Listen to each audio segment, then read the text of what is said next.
Hello, everyone!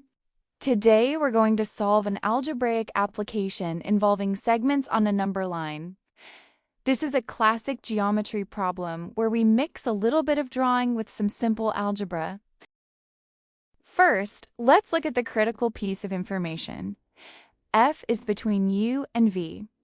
This phrase tells us exactly how to set up our equation using the segment addition postulate.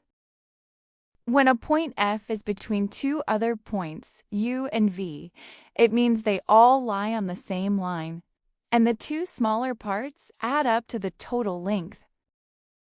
So, the length of segment FU plus the length of segment FV must equal the total length of segment UV. Now that we have our geometric setup, we just need to substitute the algebraic expressions given in the problem. FU becomes 8x plus 1. FV becomes 5x plus 9. UV becomes 62. This looks much better. Now we have a simple algebra equation to solve for x.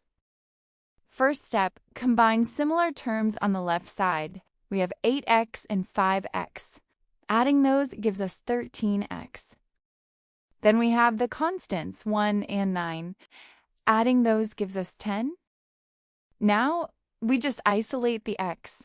To do that, we subtract 10 from both sides of the equation.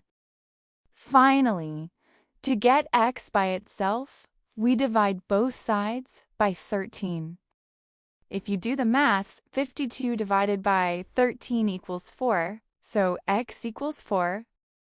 Since the question asked us to find x, which we did, so we are done. The answer is 4.